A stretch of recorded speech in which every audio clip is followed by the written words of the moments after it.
Hello, सभी विद्यार्थियों का स्वागत है आपके अपने YouTube channel one day exam study पर।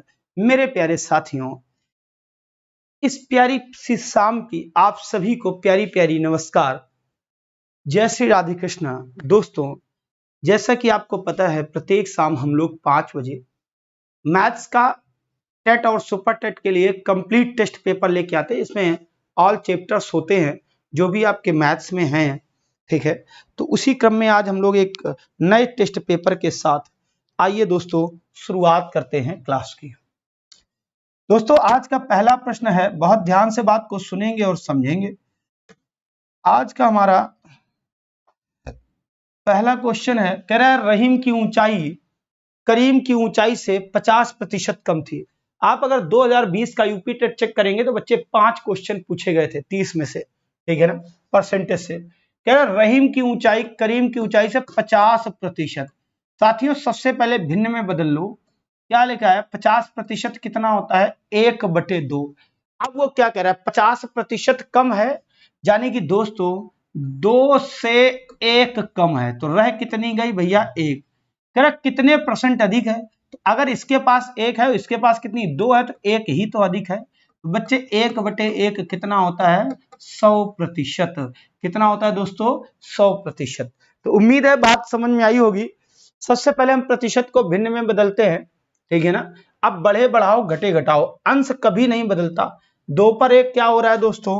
2 पर 1 कम हो रहा है, तो भैया क्या हो जाएगा? 1/1। अंश नहीं बदलेगा, अंश वही 1, यहां हर में घट गया, ठीक है। आ जाओ, अगले प्रश्न का आंसर कौन देगा भैया? जल्दी से बोलो, फटाफट बताओ भाई। लिखा है किसी संख्या के 2/5वें, कोई एक संख्या है, मुझे नहीं पता, x मान ली, का 2/5वां, यानी कि इस संख्या का 2/5 जो हिस्सा आएगा, ठीक है, के 1/3। तो भैया इसका हम जो भी आएगा उसका 1/3 निकालेंगे, का 1/4 जो भी आएगा हम उसका 1/4 निकालेंगे, और ये सब निकालने के बाद वैल्यू कितनी आई? 15। कह रहा उस संख्या का 40%। पहले तो बच्चे ये संख्या x हमें वो पता करनी है। दोस्तों x बराबर क्या हो जाएगा? 2/5। जो अब ये देखो, ये सारी वैल्यू उधर जाएगी, पक्षांतर हो जाएगी। 15 तो लिखा ही था, ये उधर जाएगा। 2/5 का क्या हो जाएगा बच्चे? 5/2। 1/3 का क्या हो जाएगा? 3/1, ठीक है ना। और 1/4 का क्या हो जाएगा? 4/1। अब बच्चे ये क्या आ जाएगी? ये x की वैल्यू, यानी कि टोटल संख्या। अब हमें इस संख्या का कितना परसेंट चाहिए? 40। दोस्तों 40% का मतलब क्या होता है? 2/5। भाई वैल्यू तो आपको तैयार है ना? 1/5 20%, 2/5 40%। क्लियर है? तो यहां पे जरा ध्यान देना, अगर मैं इस संख्या का 2/5 निकालूं, इधर 2/5 का गुणा कर दिया, इधर भी कर दो। अब बात समझ में आ गई? तो भैया 40% आ जाएगा। x तो पूरी वैल्यू है, x के बराबर इतना सारा आ गया, ठीक है ना। अभी 2/5 इधर, 2/5 इधर, तो बात समझ में आ गई? आ जाओ, अब क्या करोगे मेरे भाइयों? देखो हल करो। ये देखो 5 से 5 कट गया, 2 से कट गया 2, 4×3 12, और 4×3 12, 12 गुणे 15 करो तो बच्चे कितना आ जाएगा? 180। यानी कि अगर मैं x का 40% 2/5 निकालूं तो वैल्यू कितनी आने वाली है? वैल्यू भैया 180 आने वाली है। कितनी? 180। क्या ये बात समझ में आ गई? यस नो लिखते रहो फटाफट, जल्दी बोलो भाई। चलो अगले प्रश्न की बात करते हैं। कह रहा किसी वस्तु को 1056 में बेचने पर, जल्दी आंसर तुम्हें बताना है, मैं पढ़ रहा हूं, सुना रहा हूं तुमको। किसी वस्तु को 1056 रुपए में बेचने पर 12% की हानि होती है।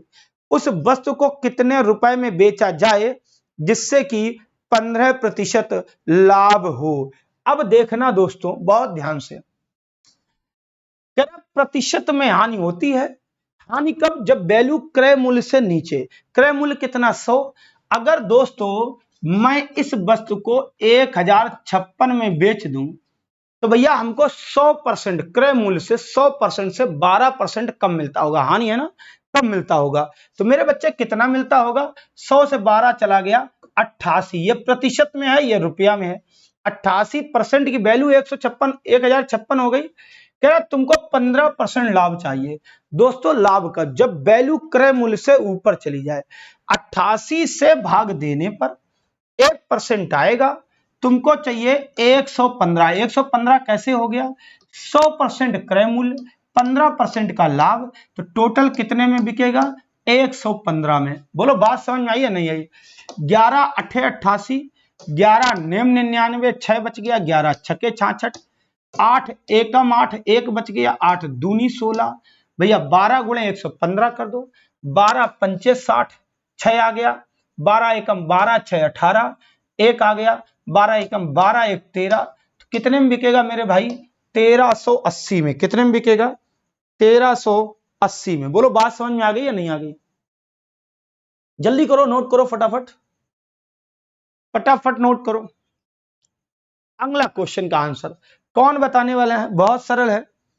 या यूपी टेट के लिए कुछ सीरीज लाए हैं, 2 3 4 अच्छे अच्छे सरल टेस्ट पेपर हैं, ताकि उनको भी मोटिवेशन मिले, जो लोग कमजोर हैं और जो लोग पढ़ने में सही हो गए हैं। ये 200-300 लोग के करीब हैं जो लगातार 4 महीने से मेरे साथ जुड़े हैं, तो उनका रिवीजन भी हो जाएगा।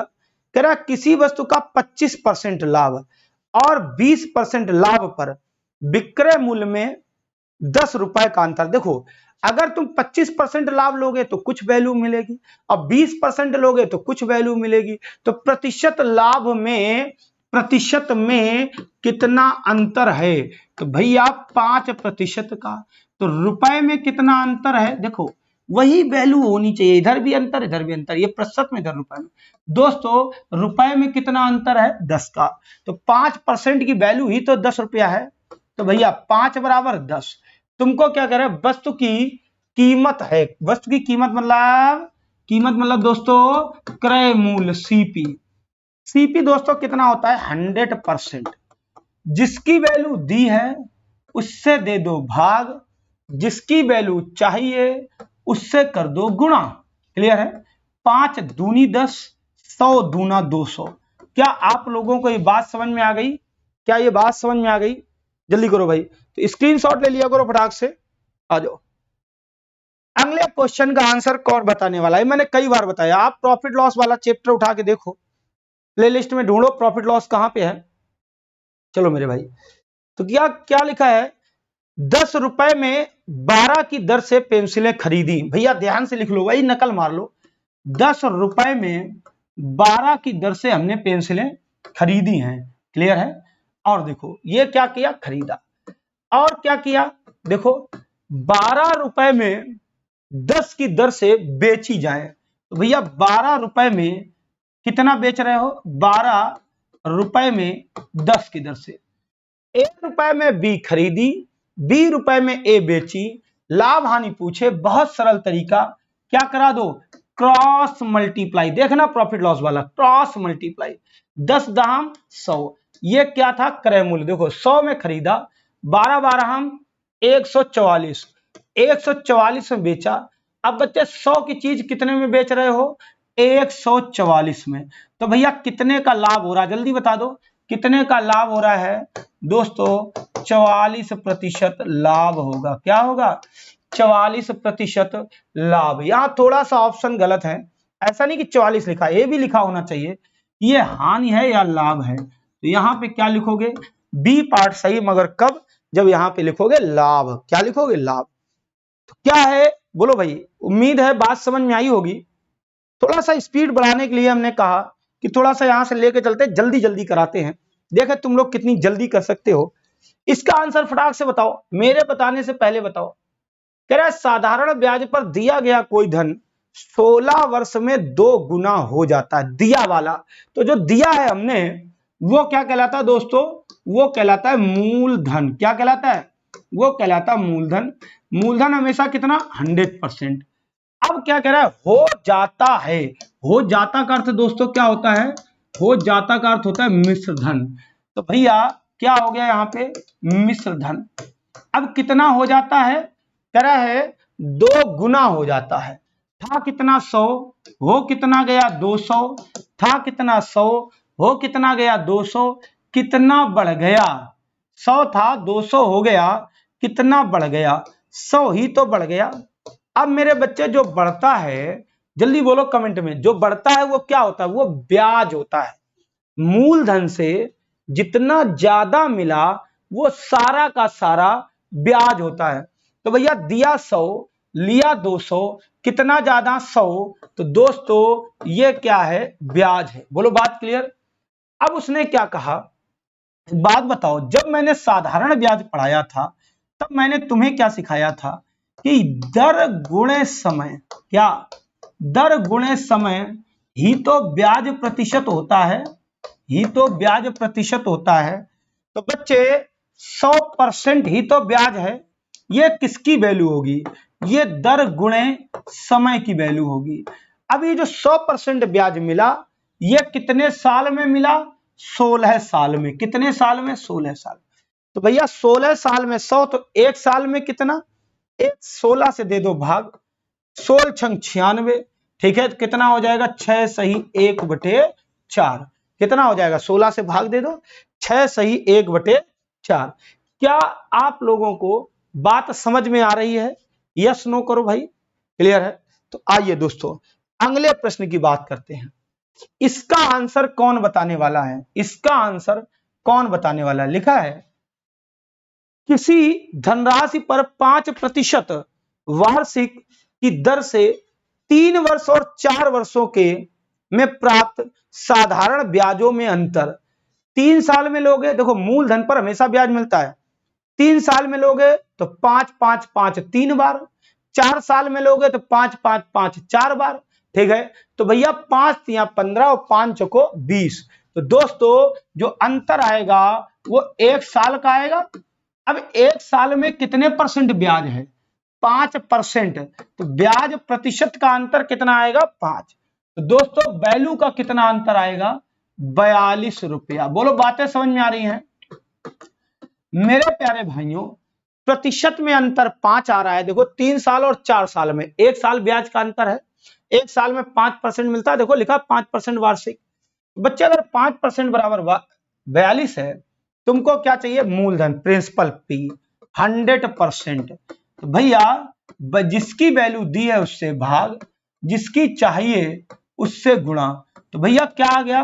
20 पंचे 100, 42 दूना 84, 840। कितना आ गया? 840। दोस्तों ये बात समझ में आ गई?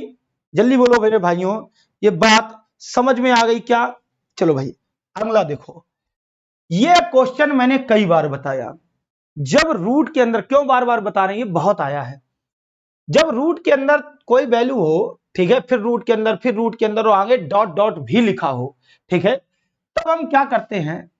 इसके हम क्रमागत गुणनखंड, देखो सहभाज्य बात अलग है, क्रमागत, क्रमागत मतलब 1 2 3 4 5 एक एक का अंतर होना चाहिए। क्रमागत गुणनखंड करेंगे तो इसके करो भैया, क्या हो जाएंगे? 2 3 6। देखो 2 और 2 के बाद 3 आता, क्रमागत है, तो क्रमागत गुणनखंड करेंगे। अगर वैल्यू निगेटिव होगी तो उत्तर होगा छोटी संख्या, अगर वैल्यू पॉजिटिव होगी तो उत्तर होगा बड़ी संख्या। यहां देखो दोस्तों सब जगह प्लस प्लस लगा है, तो वैल्यू कैसी है? पॉजिटिव। उत्तर क्या हो जाएगा? बड़ी संख्या। बोलो भाई बात समझ में आई या नहीं? यस या नो? यस या नो? क्लियर है दोस्तों? आ जाओ अगले प्रश्न की बात करते हैं। लिखा है 1/2 एकम 2, 1/2 तिहाई 6, 1/3 गुणे 4। तो दोस्तों कहां तक है? 9 गुणे 10 तक। मैंने आपको बताया जब हर बड़े बड़े हों और अलग अलग हों तो या तो भिन्नों को एलसीएम लेके जोड़ो, हरों का एलसीएम लेके जोड़ो, या तो फिर अगर ऐसी कई सीरीज मिल जाए 1 2 2 3 3 4, ऐसे 4 5 6 7 8 करके 9 10। ठीक है, अगर जोड़ना है तो जोड़ने में याद रखो पहले का पहला लास्ट का लास्ट, खूब सिखाया, पहले का पहला माइनस लास्ट का लास्ट। भैया ये 1 एकम 1 आ गया, 10 एकम 10 से 1 गया, कितना आ गया? 9/10। इसको घटाओ, घटाना तो आता ना भाई। ये कितना आ गया? 10 एकम 10 से 1 गया, 9/10। अब देखो दोस्तों 9/10 को तुम्हें लिखना है दशमलव भिन्न में। किसमें लिखना है? दशमलव भिन्न में। तो जितने जीरो नीचे हैं उतने ही अंक पे तो दशमलव लगेगा। दोस्तों क्या बन जाएगा? 0.9। लड़के कंफ्यूज हो जाते हैं, क्या बन जाएगा? 0.9। कोई डाउट हो तो जरा बताओ, अगर बच्चे डाउट हो तो बताओ भाई। अगला देखो दोस्तों, लिखा है 1/04 का मान बताइए। देखना बहुत सरल है, 1/0.04। बच्चे 2 अंक पे दशमलव लगा है, तो आप क्या कर सकते हो, 2 अंक पे दशमलव हटाओ, ऊपर 2 जीरो लगाओ। ये 2 अंक पे दशमलव हटाओ, ऊपर 2 जीरो लगाओ, बटे में क्या आ गया 4। हल कर दो मेरे भाई, हल कर दो, क्या हो गया देखो भाई, तो क्या हो गया बच्चे 25 आ गया। क्या हो गया 25 आ गया, 25 छको 100। अगर डाउट हो तो एक बार बता दो, कोई डाउट है क्या? चलो अगला आओ, तेरा 37.5 में कितने 1/8 होंगे, यानी कि टोटल आपको कितना है आपके पास 37.5 रुपया। 1/8 1/8 1/8 कितनी बार दोगे, तो पहले उसको हल करो। 37.5 का मतलब क्या है, 35 दूना 70, ठीक है, 2.5 दूना 5, यानी कि सॉरी कितना हो जाएगा 35 और 2 37, 35 दूना 70, 37 दूना 74 है, 75/2 कितना हो जाएगा, 75/2 में कितने 1/8 है, क्लियर है। तो 75/2 बटे 1/8, यानी कि हमें 75/2 में 1/8 से भाग देना। जैसे हम तुमसे कहे 10 रुपए में कितने 2 के सिक्के, तो तुम क्या करोगे 10/2 कितने सिक्के 5। उसी तरीके 37.5 यानी कि 75/2 में कितने 1/8, तो 1/8 से भाग दे रहे। अब जो 4 पद होते हैं, तो अंदर वाला अंदर और बाहर वाला बाहर, तो बच्चे क्या हो जाएगा 75 गुणे ये बाहर वाला बाहर 8, 8 ऊपर चला जाएगा, 2 गुणे 1 तो क्या हो जाएगा यही 2 चौको 8, 75 दूना 150 दूना 300, कितना आ जाएगा भैया 300। तो ये सीटेट के लिए भी इंपॉर्टेंट है क्योंकि डेट दोनों की नजदीक है, ठीक है ना, इसीलिए करा रहे हैं। तो क्या आप लोगों को ये बातें समझ में आई या नहीं आई दोस्तों, क्या ये बातें समझ में आ गई, यस या नो? आ जाओ भैया अगले प्रश्न पे बात करते हैं। दोस्तों मैंने कल ही ऐप पे पढ़ाया, अभी 2 दिन पहले पढ़ाया, क्या लिखा है कि 2 का स्क्वायर, 3 का स्क्वायर, 4 का स्क्वायर, 5 का स्क्वायर, 6 का स्क्वायर, 7 का स्क्वायर, 8 का स्क्वायर, 9 का स्क्वायर, 10 का स्क्वायर जोड़ के बताना है। अगर लगातार लगातार प्रारंभ से याद रखना, प्रारंभ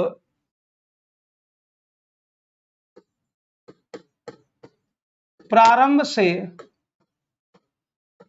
लगातार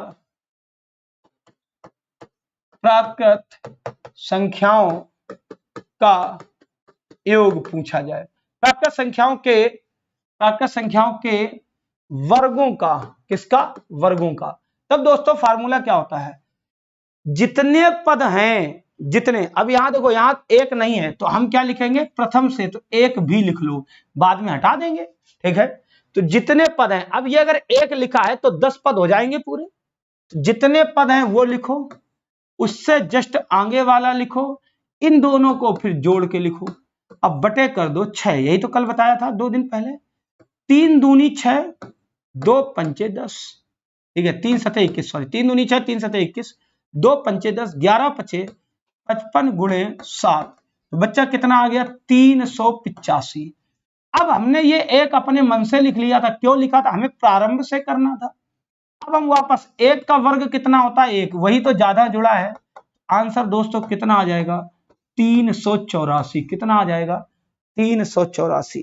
कोई डाउट तो नहीं है बच्चे, कोई डाउट तो नहीं है, वेरी गुड। आ जाओ अगले प्रश्न की बात करो, यह क्या लिखा है, वर्गमूल कितना है। दोस्तों अगर किसी संख्या का वर्गमूल निकालना है तो आप उसको ऐसे लिख सकते हो, ठीक है ना। चलो अब अगर यहां पे अंदर a प्लस बी का होल ऑफ स्क्वायर लिखा है, वर्ग, वर्ग और वर्गमूल कट जाएंगे, क्या आ जाएगा यहां पे a प्लस बी बाहर आ जाएगा। क्यों, इसका मीनिंग क्या है होल स्क्वायर का, कि इसी का इसी में गुणा, a प्लस बी गुणे a प्लस बी, यही तो वर्ग का मीनिंग हुआ। अब जब चीजें जोड़े में होती हैं तो वर्गमूल में एक वैल्यू बाहर आ जाती है। जल्दी बोलो कौन समझ में आया नहीं आया, जल्दी बोलो, इतनी बात आ गई।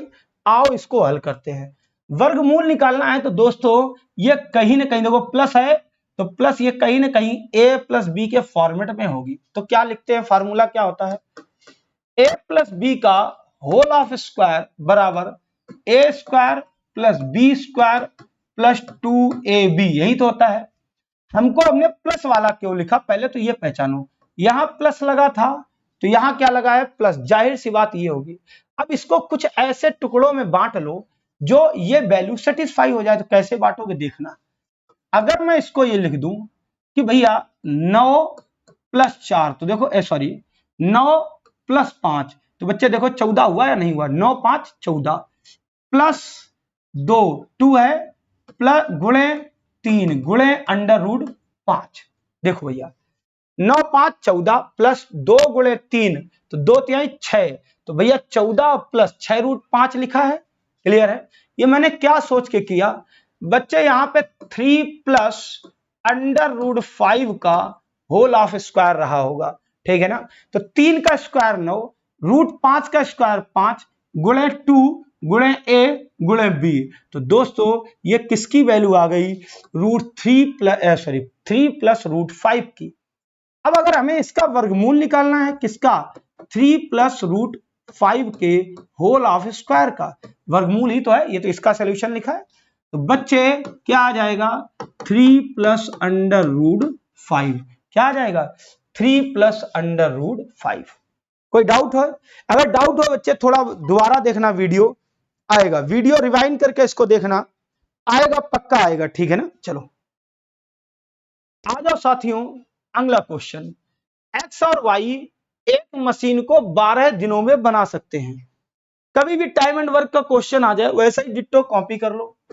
एक्स और वाई का मतलब एक्स और वाई दोनों मिलकर कितने दिनों में बनाएंगे भैया, 12 दिनों में। बोलो बात क्लियर है। तथा वाई अकेला इसे 48 दिनों में, वाई अकेला कितने दिनों में, 48 दिनों। दोस्तों ये क्या है, दिन है तो मतलब कि टाइम है। हमेशा याद रखो टाइम का एलसीएम निकाल लेते हैं। एलसीएम क्यों, एलसीएम ये बताता है कि कुल लगभग में काम, कुल काम कितना है अनुपात में। भैया एलसीएम कितना आ जाएगा दोस्तों, 48। क्लियर है। अब देखो 12 दिन में 48, ये टोटल वर्क है माना कि 12 दिन में 48, तो एक दिन में कितना, 4। 48 दिन में 48, तो एक दिन में कितना, 1। अब बच्चे देना ध्यान, एक्स प्लस वाई कितना हो गया, 4, यानी कि एक्स और वाई मिलकर 4 कुर्सी बनाते हैं एक दिन में। ये वर्क पर डे आता है। क्लियर है। एक दिन में 4, वाई अकेला एक दिन में 1। अब देखो एक्स प्लस वाई मिलकर 4 बना रहे हैं और वाई अकेला 1 बना रहा है, तो एक्स कितनी बनाता होगा, 3 बनाता होगा। बोलो भाई हाँ या ना। तो दोस्तों एक्स कितनी बनाता होगा, 3। बोलो बात समझ में आ गई। आओ भैया करा, यक्स अकेले कितने दिनों में बनाएगा, काम कुल कितना है, 48। यक्स एक दिन में कितना बनाता है, 3। कितने दिन लगने वाले हैं, 16 दिन। क्या आप लोगों को यह बात समझ में आ गई, जल्दी बोलो भाई, क्या आप लोगों को यह बात समझ में आ गई, यस नो लिखो। तो आज आप देख रहे होगे हम लोग टेस्ट पेपर काफी स्पीड के साथ कर पा रहे हैं। आओ आज का अगला क्वेश्चन, दो संख्याएं 3:4 के अनुपात में है, उनका मासा तथा लासा का गुणनफल कितना है भैया, उनका मासा तथा लासा का गुणनफल 2028। ये सुपर टेट के लिए है, बहुत अच्छा क्वेश्चन है। जैसे ही आया मासा लासा वाला क्वेश्चन तो सबसे पहले तो दिमाग में एक तो चित्र ये बैठ गया, क्या यहां क्या लिखते हैं, HCF लिखते हैं, यहां क्या संख्याएं, यहां क्या अनुपात। बोलो समझ में आ रहा है। अब HCF तो यहां दिया नहीं, हमने मान लिया X। और दोस्तों एक बात बताओ, क्या तुमको यह बात नहीं पता कि HCF गुणे LCM बराबर पहली संख्या गुणे दूसरी संख्या, पता है ना। आओ यहां HCF तो हमने X मान लिया मगर LCM नहीं पता। तो क्या तुमको यह बात नहीं पता कि LCM कैसे निकाला जाता है, HCF गुणे अनुपात, यही तो LCM होगा। LCM की जगह हम क्या लिख सकते हैं, X गुणे 3 गुणे 4। बोलो हाँ या ना। अब मेरे बच्चों ये देखो HCF गुणे LCM कितना आ गया 2028। यहां तक समझ में आ गया। तो x गुणे x हो गया x स्क्वायर, x गुणे x क्या हो गया x स्क्वायर हो गया, ये x गुणे x। 3 गुणे 4 क्या हो गया 12। अब बच्चे जब 12 उधर जाएगा इधर भाग में तो क्या हो जाएगा बटे में हो जाएगा, 2028 बटे 12। समझ में आया। 12 एकम 12 भैया 8 बचा 82 हुआ, 12 छंग 72, सॉरी 12 छंग 72, क्लियर है। अब दोस्तों कितना बच गया 10, 108, 12 नमैया 108। तो ये एक्स स्क्वायर की वैल्यू हो गई। तो बच्चे ये किसका 169 वर्ग होता है, तो बच्चे x बराबर कितना आ गया, ये 17 का स्क्वायर होता है, सॉरी 17 का कह रहा हूं 12 124, 13 का स्क्वायर होता है। किसका होता है 13 का। उसने कहा संख्याओं का योगफल बताओ। देखो हमारा मासा कितना आ गया 13 आ गया, ये सुपर टेट के लिए है। हमारा मासा कितना आ गया 13 आ गया। दोस्तों योग पूछा है, 13 तिया 39, 13 चको 52, जोड़ दो भैया 50 30 80, 9 2 11, 80 और 10 90 1 91, कितना आ गया 91। तो दोस्तों योग कितना आ गया, योग 91। कठिन नहीं है, कठिन नहीं, दोनों फार्मूले यूज किए हैं, ठीक है ना। बच्चे दोबारा देखो उसको, हर बात भाई लगातार जो जुड़ा है देखो यहाँ उसको आ रहा है, दोबारा देख लेना। आ जाओ बच्चे, एक एक अक्षर एक एक स्टेप देखो आएगा। किन्हीं दो संख्याओं का लासा इतना है, मासा इतना है, उनमें से एक संख्या इतनी है। तो आपको अभी अभी बताया, देखो हर बात में वही फार्मूला यूज तो करो भैया। देखो अभी अभी क्या बताया, एलसीएम गुणे एचसीएफ बराबर पहली संख्या गुणे दूसरी संख्या।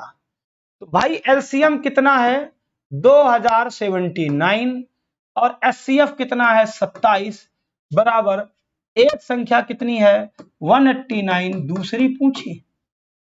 अगर दोस्तों 2079 में अगर मैं ये इधर ले आऊं तो बटे में आ जाएगा 189, ठीक है ना। तो भैया हल करो 9, तो सेकंड वैल्यू निकल आएगी, 9 तिया 27, 9 दूनी 18, 9 एकम 9, ठीक है। 3 सते 21, 7 दूनी 14, ठीक है। 6 बचा 67 हुआ, तो भैया 67, 7 नेम 63, 4 बचा 49 हुआ, 7 सते 49। तो दोस्तों 297 कितना आ गया 297। क्या भाइयों बात समझ में आ गई, बोलो भाई बात समझ में आई या नहीं आई, कोई डाउट। आ जाओ दोस्तों अगले प्रश्न की बात करते हैं। कह रहा है एक समबाहु त्रिभुज का क्षेत्रफल 24√3 वर्ग सेंटीमीटर है। कितना है 24। तो दोस्तों समबाहु त्रिभुज, कौन सा समबाहु त्रिभुज का क्षेत्रफल, फार्मूला क्या, √3/4 गुणे भुजा स्क्वायर मतलब a गुणे a। तो बच्चे √3/4 गुणे a स्क्वायर बराबर ही तो 24 √3 है। √3 का मतलब 24 गुणे √3 है। ये वैल्यू इधर ले आओ, क्यों, हमें तो a स्क्वायर चाहिए। तो भैया 24 गुणे √3 गुणे ये 4 ऊपर चला जाएगा और √3 नीचे, उल्टा हो जाता है। √3 से √3 कट गया, 24 चौको 96, a स्क्वायर बराबर। तो बच्चे इसके कर लो फैक्टर, क्या लिखा होगा, ये क्या लिखा होगा बोलो भैया। 24 चौको 96 है ना, तो 12, 2 दूनी 4 दूनी 8, ठीक है। 2 दूनी 4 दूनी 8, 8 एकम 8, 8 दूनी 16, 12 आया ना। तो अभी गुणे 2, 8 दूनी 16 और 16 दूनी 32 और 32 से आई 96, यही तो आएगा। अब अगर हमें a की वैल्यू चाहिए तो जोड़ा बनाओ, एक तो ये आ गया 2, एक इससे आ गया 2, ठीक है ना। अब ये क्या रह गया 2 और 3 रह गया, तो भैया कितना हो गया 2 तिहाई 6। आंसर क्या आ गया दोस्तों 2 दूनी 4 √6। ये किसकी वैल्यू आ गई, ये उसकी एक त्रिभुज की एक भुजा की वैल्यू आ गई। तुमसे तो पूछा परिमाप। दोस्तों समबाहु त्रिभुज क्या होता है, जिसकी तीनों भुजाएं बराबर, एक भुजा है 4√6 दोस्तों 4√6 ए बी और 4√6 ए बी, 4 4 8 4 12√6 कितना आ जाएगा 12√6। क्या आप लोगों को ये बातें समझ में आई? तो दोस्तों आज यहीं तक रखते हैं, ठीक है ना। 17 क्वेश्चन और हमने कितना आज समय लिया 30 मिनट, यानी कि अगर 3 कराते और 5-6 मिनट लगते, ठीक है ना, तो आज मैं यहीं तक बना पाया। तो दोस्तों कैसी क्लास लगी जरा कमेंट में बताना। यूपी टेट के लिए स्पेशल थी, 1-2 क्वेश्चन अच्छे भी थे क्योंकि सारे 30 के 30 सरल नहीं आते। अब हमें टाइम मैनेज करना सीखना है, क्यों हमने चैप्टर वाइज पढ़ा दिया। जिनको अब भी लगता है कि दिक्कत है वो दोस्तों धुरीना ऐप पे आ जाए, एप्लीकेशन प्ले स्टोर खोले, प्ले स्टोर में DHURINA डाउनलोड करें, ठीक है, और उस पे मेरा क्लास सर्च करें और आ जाएगा। ओके दोस्तों, थैंक यू। मिलते हैं कल शाम 5 बजे और एक नए टेस्ट पेपर के साथ।